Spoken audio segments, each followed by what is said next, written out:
I was listening to the story about, it was a story of a family in Washington, and the little boy called the Bigfoot the Cowboy Man. And he had, apparently it had made an effort to steal this kid. And it hit me. My children were in that playpen behind me with nothing but a mosquito net over them. It could have crept up behind me and taken both of my children, and I wouldn't have known.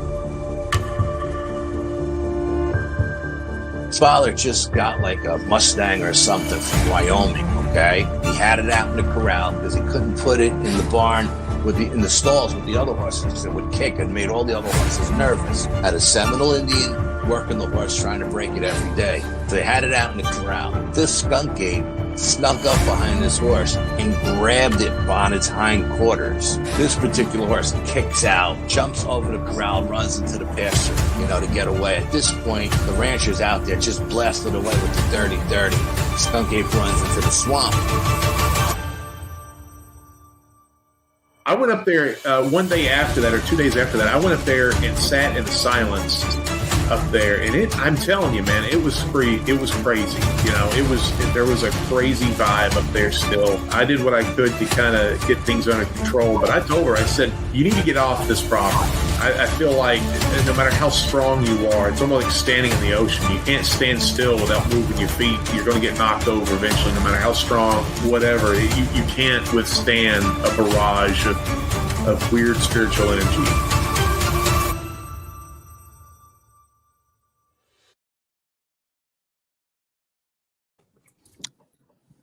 What is up, everybody? Welcome back to Paranormal Odyssey. I am your host, Wayne, joined, as always, by my partner in crime, the lovely and talented Miss Tiffany. What's up, ma'am? Not much. What's up with you? I've been busy. Y'all can see, and I got to clean my office. It's awful back there. I love your giraffe. Have I ever told you that? Yeah, her name is Shimmers because those little shimmers, the little circles that you see, they're little mirrors.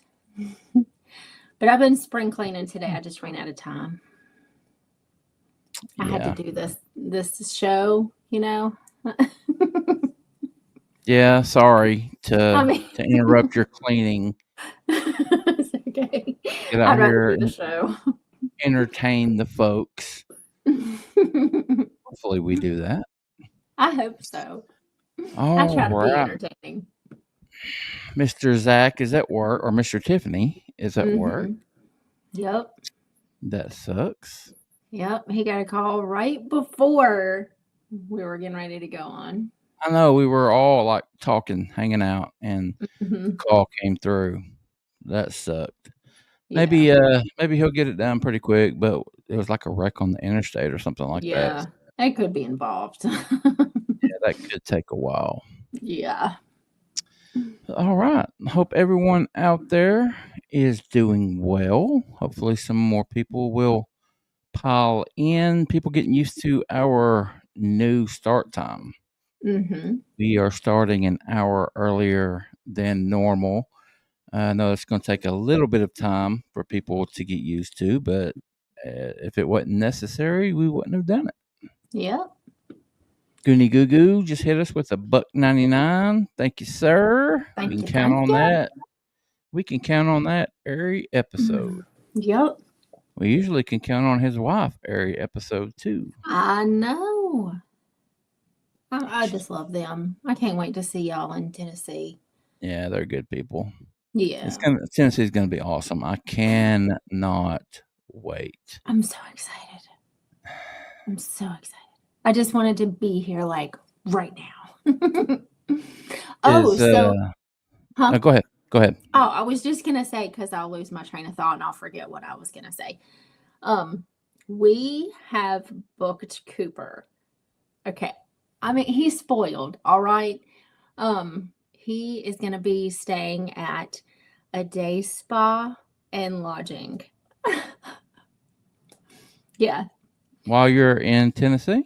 Well, we are planning on going to the beach the second week in June, kind of like a thing for Carrie, since she's getting out of school. And so he's too rambunctious for anybody to like come over and care for. So we booked him a day spa for like 4 days. So he's not. Honey, I'm telling you, I read what they do for these dogs. Board me, please. But yeah. So Is that going to get to come with us, or does he know yet? that probably not the way it's looking. But I will be making my very first long road trip to a vacation site, just me and Carrie on the open road with Dunkin' Donuts and loud music and, you know. How long of a trip is that for y'all? 4 hours and 15 minutes. Okay, that's not terrible. It's not awful. No. Okay. I've been meaning to ask Chris. I don't even know the exact days. I think we got the cabin for 3 nights, but I'm not sure what the nights are. Chris and Gary rented the cabin, and this is a monster cabin. It's like 5 or 6 bedrooms with like 5 or 6 bathrooms. Sleep 14, I think. So we're gonna have a really, really good time. And also, we I think we've decided we're gonna do a dinner one night, like we did last year, maybe the night of the conference. And our members are invited to attend that if you are going to be at the conference. So I mean, I don't care if it's 50 people. We will fit y'all in there. I don't care. I mean, we just pour another can of water in the soup, man. There you go. I mean, hey. But no, it'll be fun. I'm looking forward to it. Yeah, it's going to be awesome. But we're running a little bit behind. Let's get to these bills, if you don't mind, ma'am. Not at all. Guys, if you're new to the show tonight, we are so happy to have you. Thank you very much. Real quick, Chris says July 24th, 25th, and 26th is when we have the cabin. I think the conference is the 25th, right? 26th. So that's the last night we have it? Yeah. We're there Thursday, Friday, Saturday. Oh, Thursday, Friday, and Saturday. Okay. Yeah. Leaving Sunday. Yeah. All right. But anyway, guys, if you would, please hit that subscribe button before you leave. Help Miss Tiffany and I continue to grow this show. And if you would like to be on with Wayne and myself, you can reach out to both of us as always, Wayne at paranormalworldproductions.com or me, Tiffany at paranormalworldproductions.com, and we can get you on. Paranormalworldproductions.com is our website. If you guys would, please head over there and check it out. Check out all of the other shows under the studio's umbrella.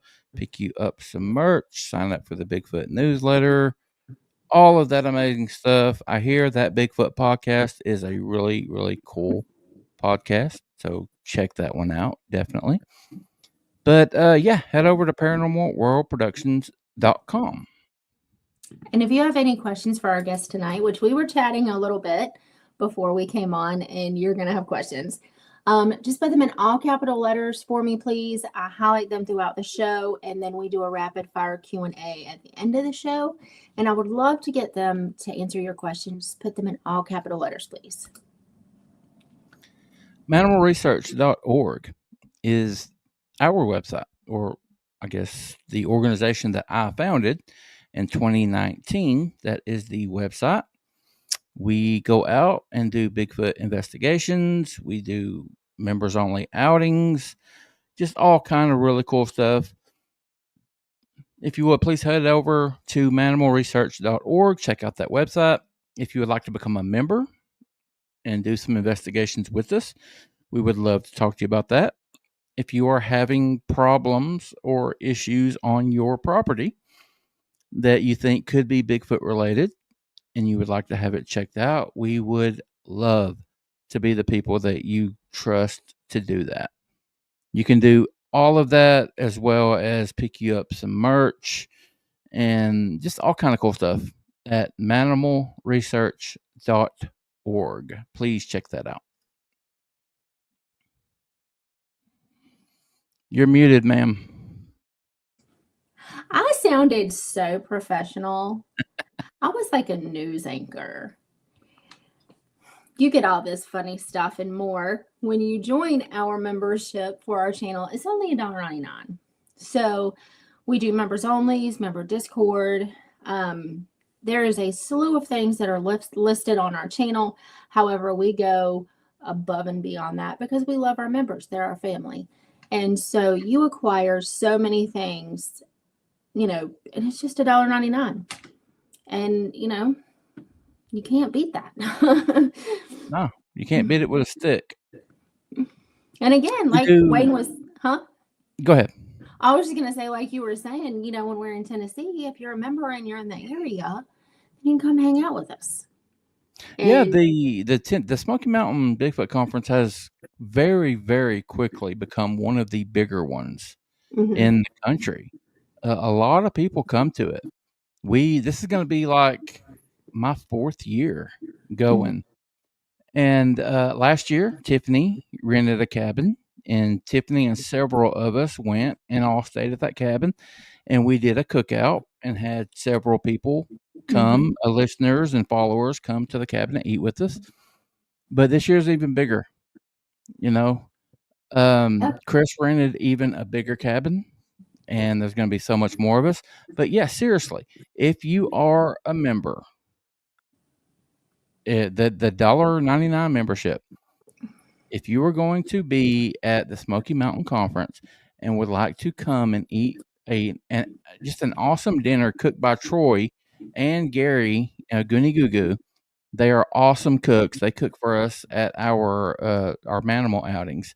If y'all want to come and meet us, hang out with us for a few hours, eat some awesome barbecue or whatever they have on slate. Last year it was barbecue. Let us know. Yeah. That's special we're doing for the members. If you're a member and you're going to the conference, we would love to have you come and hang out with us. And it's my birthday on the 25th. There you go. We can hang out on my birthday. I love birthdays. Yeah. I'm such a kid. Oh, I am too. I mean, I go all out for my birthday. Y'all know that every year. All right. Lastly, before we get to our guests backstage waiting very, very patiently, if you guys notice at the bottom, the ticker there, the Cash App and the Venmo is open as always. And as I say that, I look and I check Miss Chris there, Chris Blaylock, hit us with $35. Thank you. On our Venmo. Thank you very much, ma'am. Thank you. But the Venmo and the Cash App are always open. You guys have always been great at helping us with the super stickers, helping us reach our goals every month. But YouTube likes their fees, and I'm not going to argue that. I understand it. Every company needs to make money. I mean, that's fine. But they take a lot of fees, to be honest. And we need it more than they do. And we have to wait a month to get it. So if you guys want to help us out through the Cash App and the Venmo, it is very much appreciated. If you'd rather do the super stickers, that's fine. We're not going to argue with you. But we get it quicker and we don't have to pay near the fees on it. So that is always, always an option for you guys. Yes. All right. All of that out of the way. We have a couple guys from the Penn-Ohio Cryptid organization. They do Bigfoot research. We have Craig and Paul sitting backstage, waiting very patiently to come out. Those guys have experienced all kinds of really, really cool stuff. We had a few minutes to talk to them backstage. A couple of really cool guys, and a lot of the things they were saying kind of resonated with me, because especially one of the places that they investigate has a lot of high strangeness that happens. And I was telling them about one of the places that we investigate as Manimal. We have a lot of high strangeness, like the metallic sounds and stuff that only happens in one place. And I don't know why that is. But if you're ready, ma'am, we are going to get Craig and Paul out. Yeah, absolutely. All right, everybody, help us welcome and be cool to Craig and Paul. What's up, guys? Hey, how you doing? How you doing? Doing very. What am I doing? Sorry about that. Doing very, very well. Appreciate you guys taking the time to come and hang out with us tonight. I appreciate it. Yeah. Thank you. Thank you. All right, guys, we are going to jump right into it. We will start with Craig. Craig, tell us how you got your start in this crazy Bigfoot world. Just what happened and when. Well, for me, it goes back to when I was 12 years old. And it was in 1967 when the Patterson-Gimlin film came out. And I saw that as a kid. And I was like, oh, yeah, this thing's real. I never had ever did I have any doubt that it wasn't real. And I've just always had an interest in it. And I've, anytime there was a special come out or, back in Search of with Leonard Nimoy, he'd have like Bigfoot stuff on sometimes. I was always hunger for knowledge about it, and I'll be 70 years old in September, and like I said, I was 12 years old when that come out, so I that's how I got my start early. Wow. Yeah. I mean, we hear that all the time. Okay, Paul, what about you? Same question, buddy. Well, I'm not quite as old as Craig, so I wasn't born until the Gimli film come out. So Gimlin film, but just the in search ofs and everything you've seen on TV as a kid, it just really interested me, and it turned into armchair research, just like most guys start out as, reading about it and looking at it. And then one day I met Craig and we got to talking and decided that we was going to go out and give her a shot. So here we are. Okay, when was that? 8 years ago. We're neighbors, so. and we were out and we were outside talking, and the subject come up about those trees that were pile drived up in Alaska, down in those turned upside down trees with the roots out. So I went and got my measuring stick, and we're like measuring like 10, 12 foot up, and then like 4 or 5 foot across. When you look at that, man, that is huge, and that's what we started. That ticked the whole that started the whole thing, and we went out. Paul knew of where there was a sighting on. We live in northwestern Pennsylvania. And there's been quite a few sightings going way back. I mean, and we went to one of the spots where Paul had done some research to figure it out, and we had action the very first night. That done it. That did it. We had a rock thrown at us, and we saw eye shine. Okay, yeah, awesome. I mean, having something thrown at you is something that is one of the things that I myself experienced much later while I was looking into it. It was something that I wanted to experience. Yeah. But it's really cool that y'all got to experience it. So did y'all go on like a camp out or what was that first one? Actually, it was a friend of mine's property that we was able to get onto in this area where the sightings had happened. So we walked back in on his property and walked back into the woods and set up. Craig was facing one direction and I was facing the other direction. We were about 10 feet apart. And we caught some eye shine in a creek bed, and it kept peeking at us from around a tree. So we're watching this, and then all of a sudden we start hearing noises up above us on a cliff face and off to the opposite direction from the eye shine. We heard something go splashing through the creek, bed from the left side of us. So we turned our attention that way, of course, and nothing was there. We turned back to the eye shine, and the eye shine had disappeared. But so we turned back to the other direction, and that's when the rock come flying through the canopy and landed right in between us. It was a big rock. So this is late at night. There was no, I mean, who, you know, I don't know who's going to throw a rock. I got a 357 with me, and Paul got a 45. You know, who's going to throw a rock at you? You know? But if that rock come flying in, and that was our first outing, our first experience, and yeah, it was pretty exciting. Pretty exciting. I pulled a hamstring jumping up out of the chair. And we're like dumbfounded. You know, we're looking at each other like, I don't know about this. You know, I think they want you to leave when this kind of stuff happens.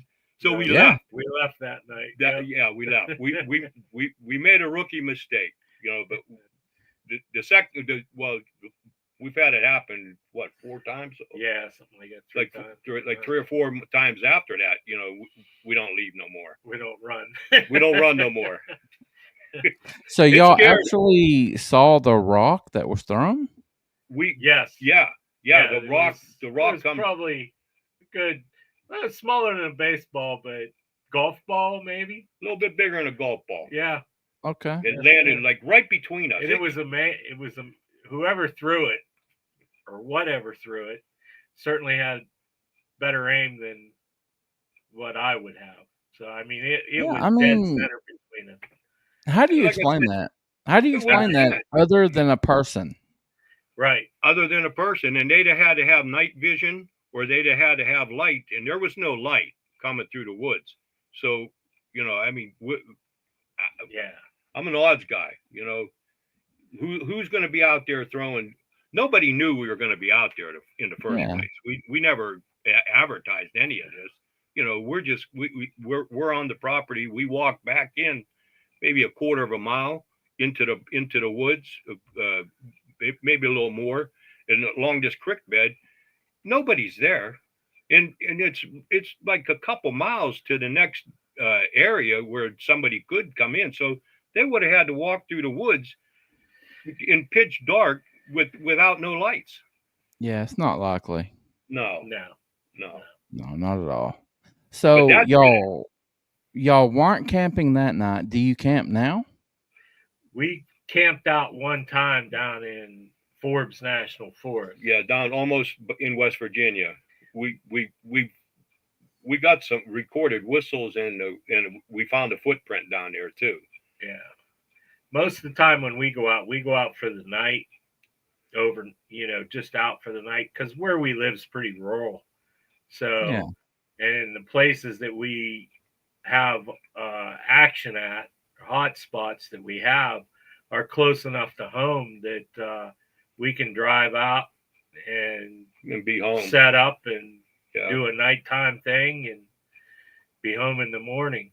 We go out during the day and check, set up and get things lined up, and then we just sit and talk, because they're curious.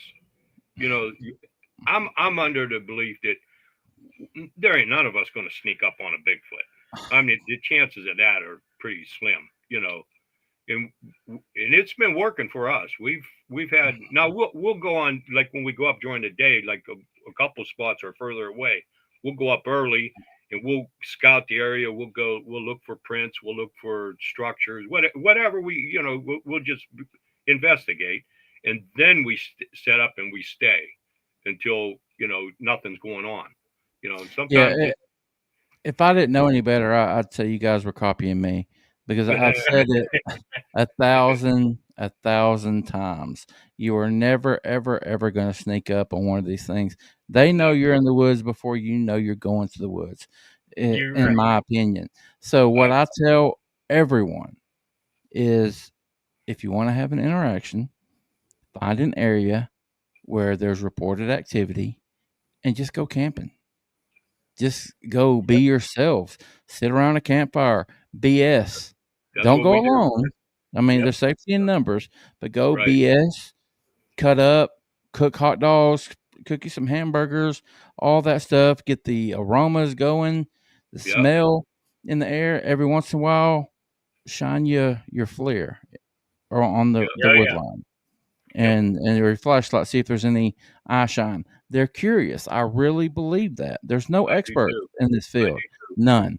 If anybody tells you they're an expert, get away from them. They're full of beans. Yeah. You can't be an expert of a creature that we haven't even proven exists yet. It just can't happen. No. So this is all opinion, stuff that I've gathered, stuff that you guys have gathered, because you said the exact same thing. They're curious.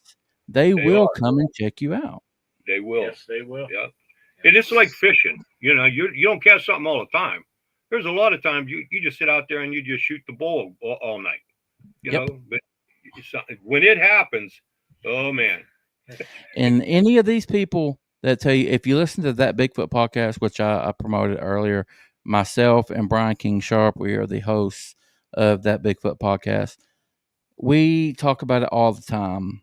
These people that see something every time they go out, stay away from them.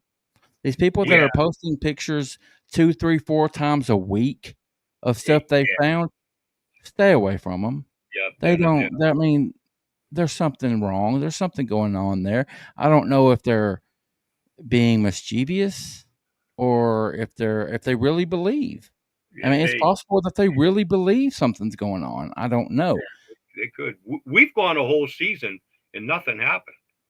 You know, we think they might have moved on, and then they migrate and they come back or something, because we'll go back a year later and wow, there it goes. You know, a bunch of stuff is happening, and when it happens, you better be ready.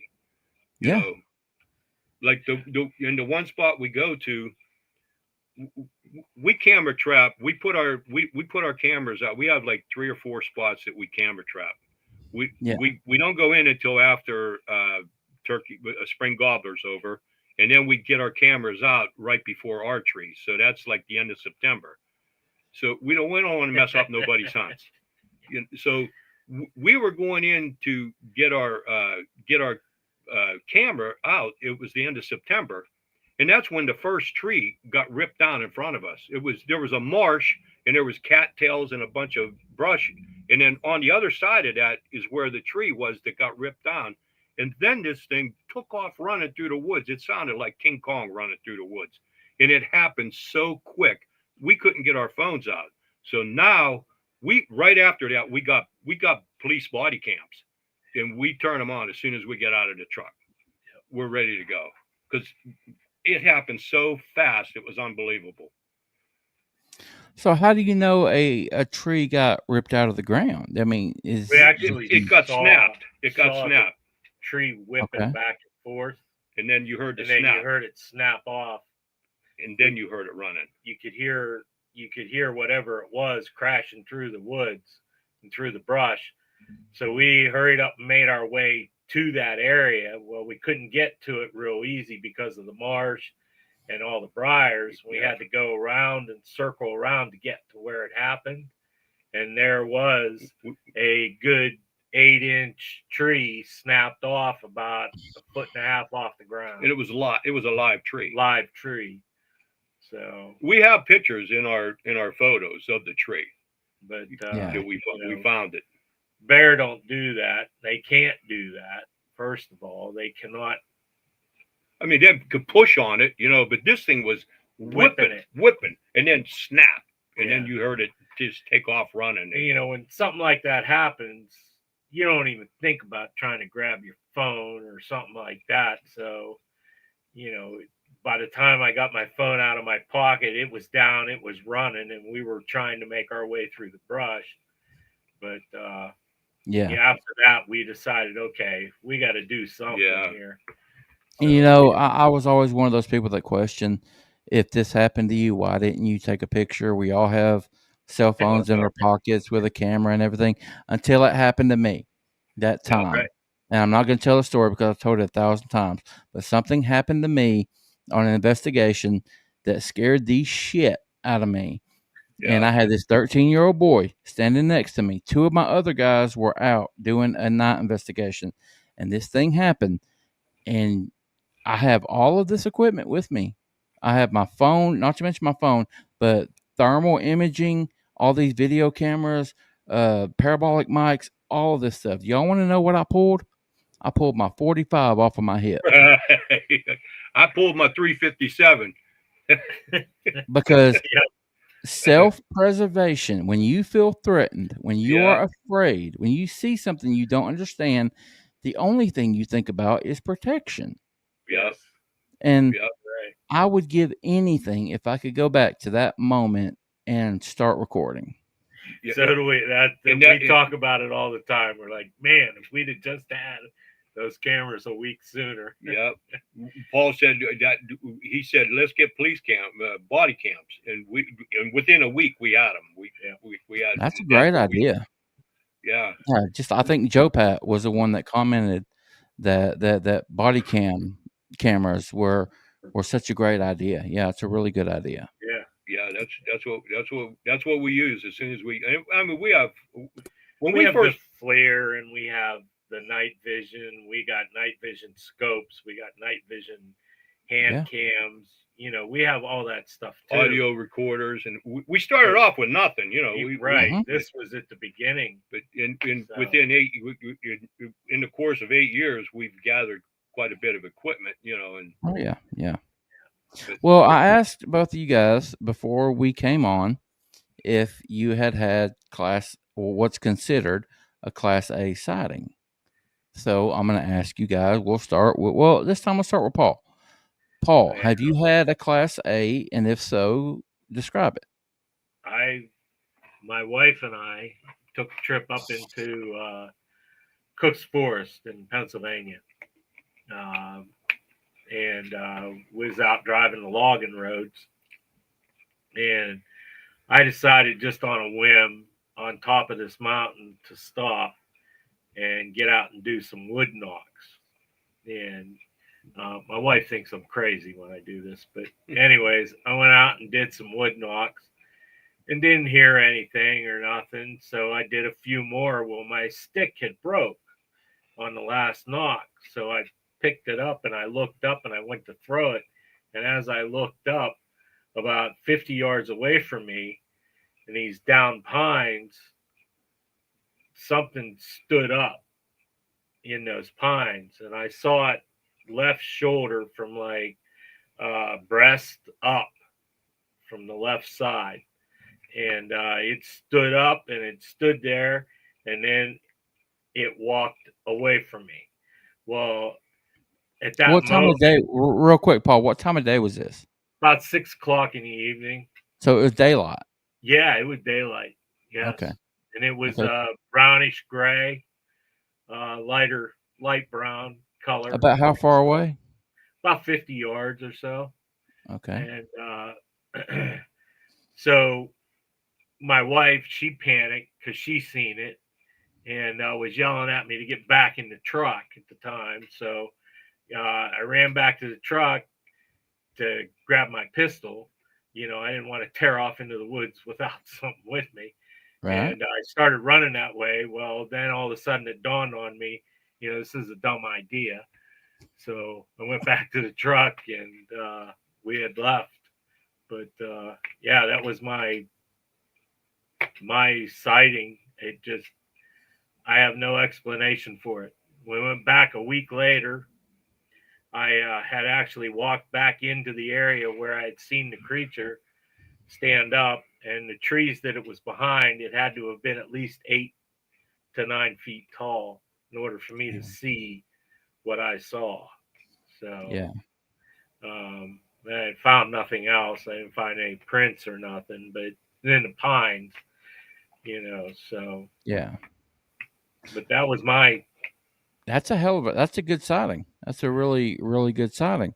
Okay, what about you? Well, we both saw this. We were set up, and now this is in the spot where we have a lot of crazy stuff happening too. We've had recorded Bigfoot knocks. We had them knocking from one side onto the other side, And where we're at, we're like a mile and a half in on this old logging road, and there's behind us is a reservoir. There's nobody back there, and there's all there is deep woods, and it's like I said, it's a mile and a half in. So we're set up. We went during the day. We're sitting there, and we started hearing stuff behind us. So what we did was we're like, okay, I took my body cam and stuck it on top of the truck so it was facing the other way that we weren't looking, just in case something we were trying to get something to, if it was sneaking up on us. So in the meantime, we start hearing stuff going through the brush. So we go down, and when I did a now this is probably 11:30, 12 o'clock at night. I did a aggressive call, and in this patch of woods, this thing jumped up and took off running, and me and Paul both went running around. Now we got headlamps on too, and we went running over to where it was the direction it was running, and I stopped, and I lit the area up where the last that I heard it, and I see the red eyes. We went back and measured it. It was around 8 foot tall, and I knew it was. And I knew when it blinked, and that's when I knew I was looking at the red eyes. And I told Paul, I said, Paul, I said, there it is. I said, there's the eye shine. He come back. He seen the eye shine. I forgot all about not having my camera on, and Paul had his camera on, but he was standing behind me. Standing behind Craig. So we, there again, we know what we saw, and we went back and measured where it had ran through the woods. What was it like? Impressions in the overgrowth, dude, and they were a good 68-inch stride. It was running, and it was like impressions were about 18 inches. Nothing you could cast or anything like that. But so whatever it wasn't a deer, that's for dang sure. Yeah, it was 8 foot tall. So, and it blinked. Yeah. Yeah. And you said red eye shine? Red eye shine. Yeah. It was red. The first eye shine that you guys saw, when you talked about the first time you went out, very first, what color was it? It was like an amber color. Yeah. Like an orangish red. And this one was red. This was red. It was red. It was darker red than the first one. Now, what do you guys? What's y'all's opinion on that? Because we've talked to many people that have seen the red eye shine. Is it a self-illumination thing? Was there anything that could have reflected? No, it blinked. No, there's no reflection whatsoever. I mean, there was nothing that it could have reflected off of the woods. I think the darker color, could be attributed to age. Yeah. I don't know. It's just a guess. It's all speculation because right. We talked about there's no experts. There's nobody that has one of these things chained up in their basement. Right. I think that I know of. I think they're just like people. People have green eyes, blue eyes, brown eyes. It could be just something in their DNA. We don't know. Yeah. That's one thing too. We went to a conference. This was pre-COVID. We went up to Lake Chautauqua, and we talked to Paul Bartholomew, and he seen the evidence we had, and he gave us some good advice. He said, "Listen," he said, "you guys are investigators. You just gather the stuff. We're not claiming anything. We have our evidence. All the pictures on our page, we took. They were on our game show cameras, on our recordings. We were there, so that's why we could talk about it, because we don't have to script anything. We lived it, And he told us, he said, you just put the evidence out there. If people believe it, they believe it. If they don't, that's okay. But we're not claiming anything. We're not saying this is Bigfoot, that's Bigfoot, this is UFO, we don't know. We're just investigators. Yeah. We're not the scientists. Yep. So we'll gather the evidence and we're having a ball collecting the evidence. So is it just you two, or do y'all have a team? We have a third that recently joined last year. Yeah. And we're looking at 2 more prospects right now. Yeah, they want to go. That want to possibly join up with us. And, so that would give us a pretty decent team, I think. Yeah. So we just got one rule: when we take you out, you can't. If you get scared, we're not coming home. We don't get scared no more. We scratch that. Yeah. One of our guys one night said his mom called and he needed to go home. Guys, I'll be honest. I've probably been on a couple dozen expeditions by now myself, and I still get scared. Oh yeah. Well, I'll tell you I've had pants scared off me a couple times. I've only left one time. Yeah. But all the other times I've stuck it out. And believe it or not, what I truly believe was a sighting, I stuck it out.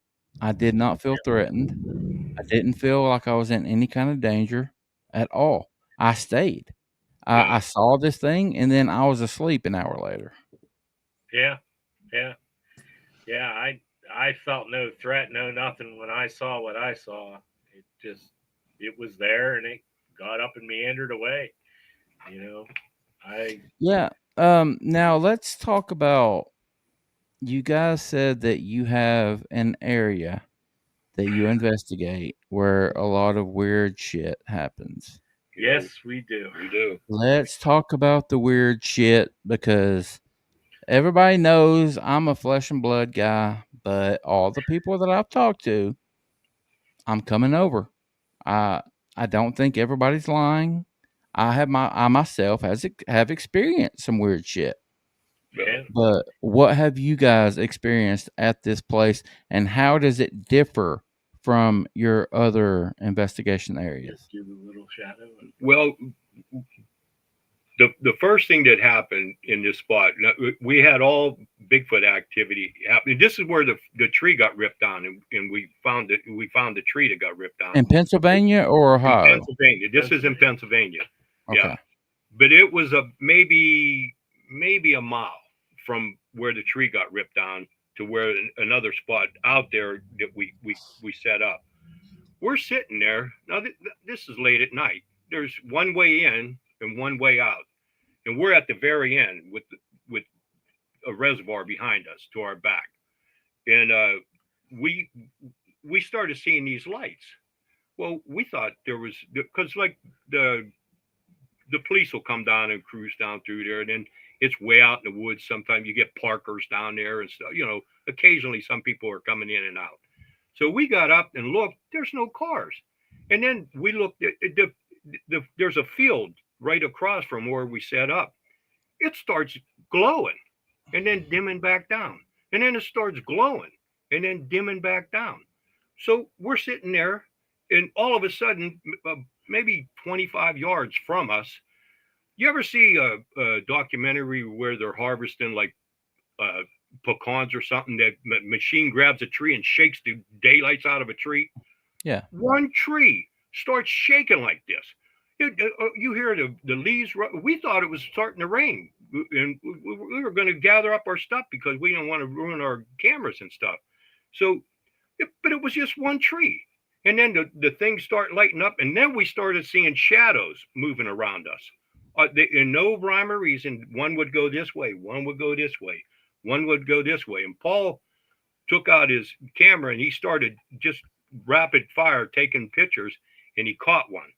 And you could see it's moving, and you could see in the original the original picture, you can see eyes in it. And then we blew it up just a little bit. In the second one, you could see the eyes a little bit better.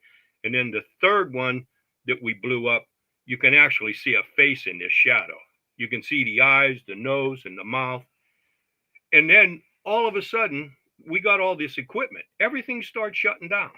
That happened to us twice. The second time we saw the shadow, two times this happened to us in 8 years in this spot. And that's just one incident. Then at the other end, like I said, So I'm sorry to interrupt, Craig, No. but you said the equipment started to shut down?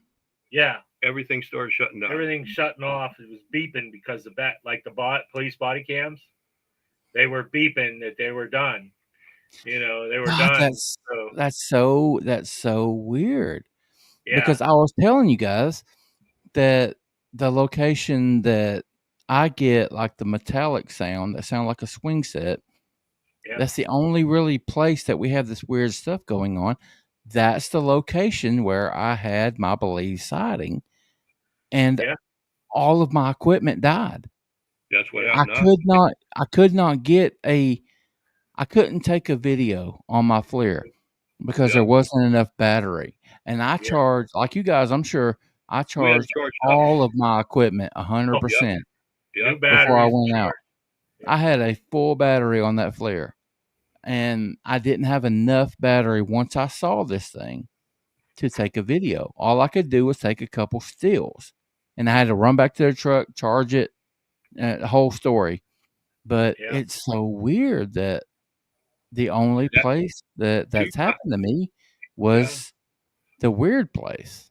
Yeah, that happens at this place. It's a weird place, and it's happened twice out there where we've lost all of our equipment. Everything started shutting down. You could hear ding and ding and ding and shutting down. Everything was shutting down. What is it?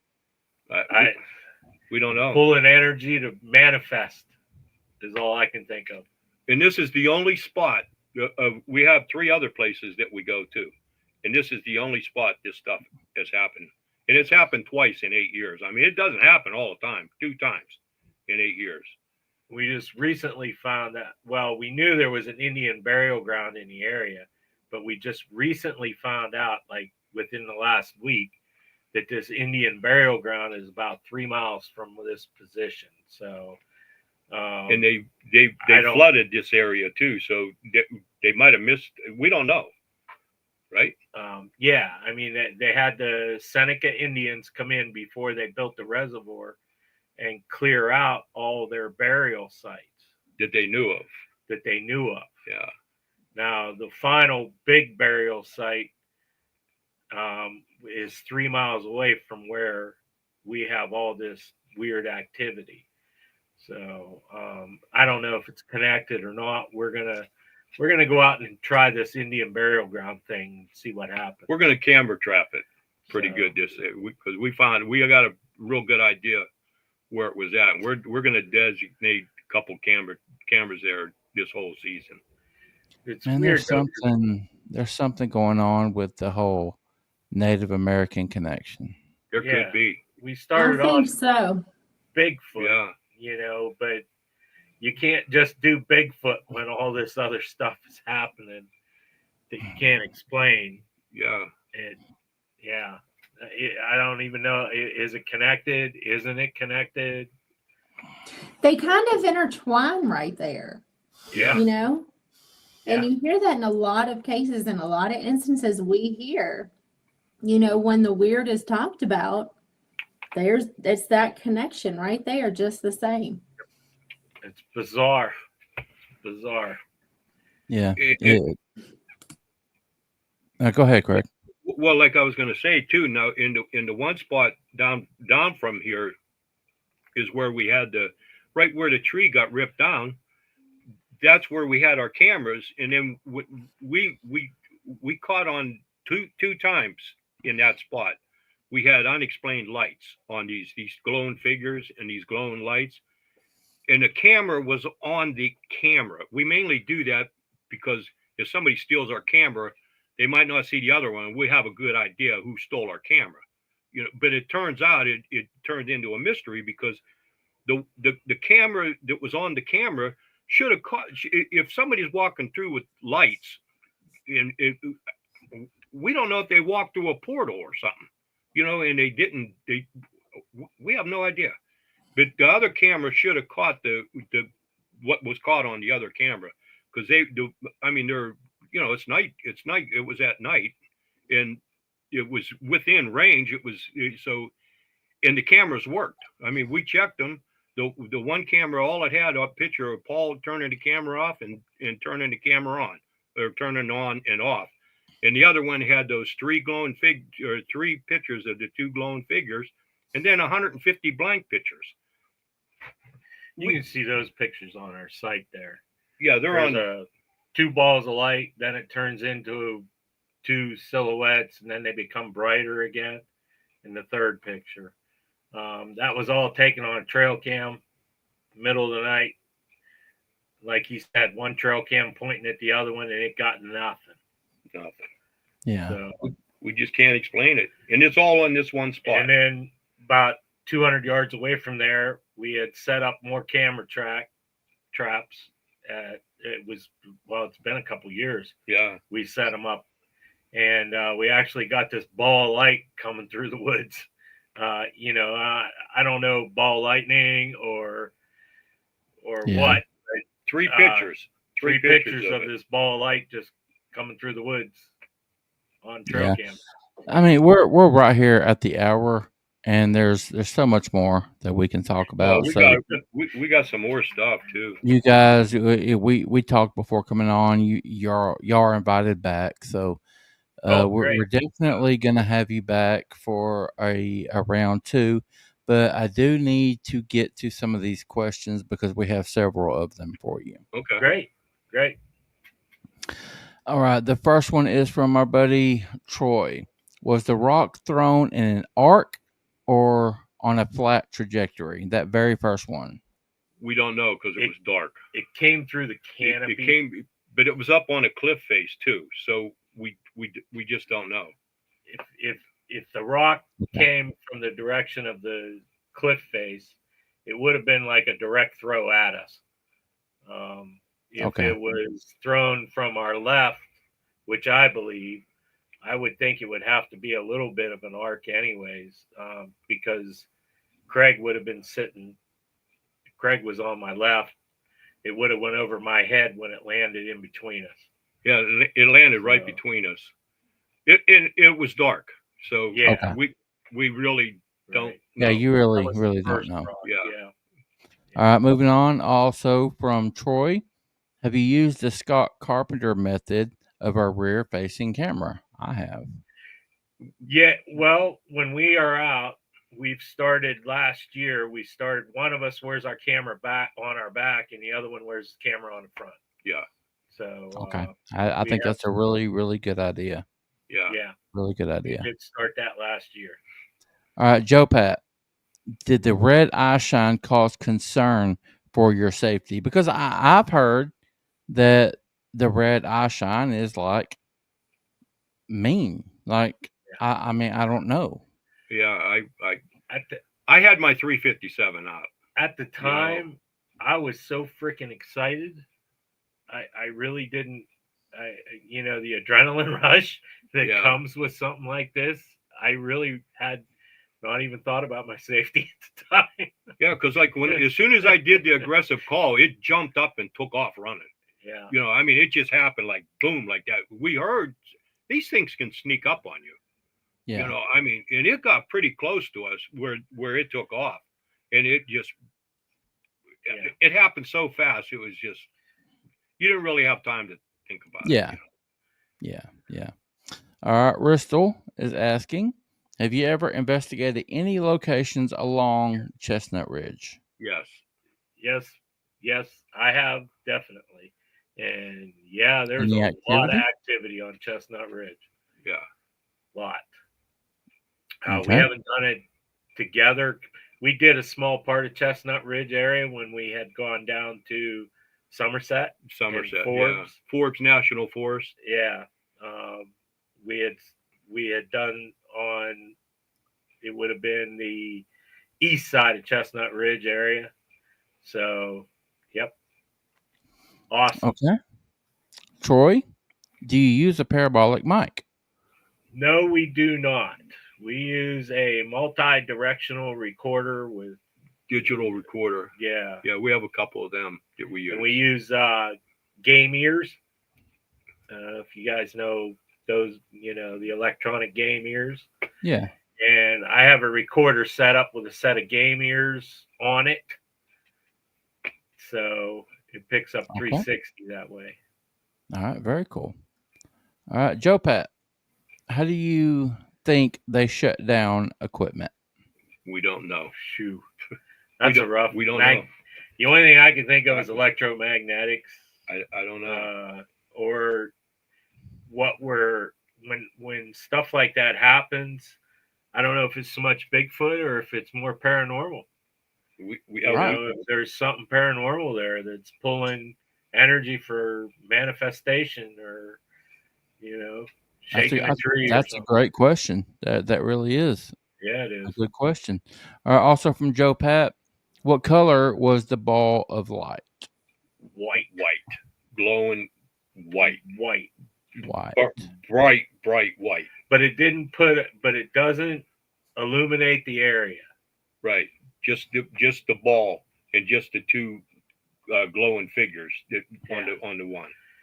You can see them on the camera. It illuminates nothing else, which is just crazy. The last one, the third picture, it was like almost right in front of the camera, and you can see these two like glowing silhouette. We don't know what they were. Okay. Last question, and I'm going to add to this one. Ristal, Indian Burial Ground, have to ask any Dogman reports around there. And I want to add to this. I want to ask your guys' opinion on the Dogman.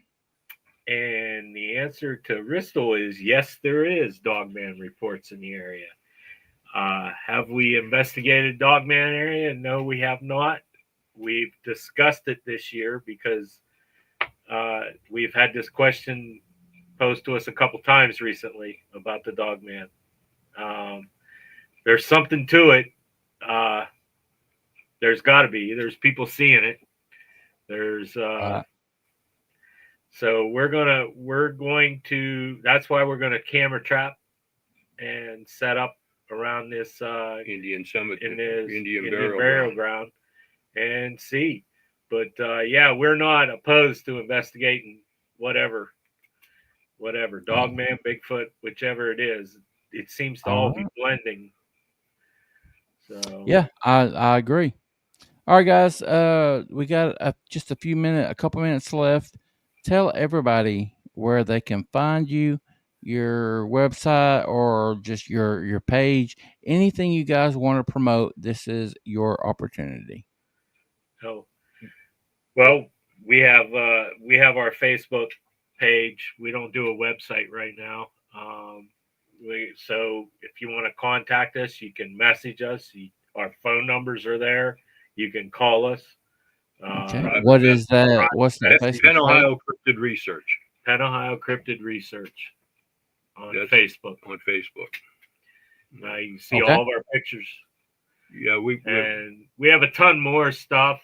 I have a ton more of material to get up.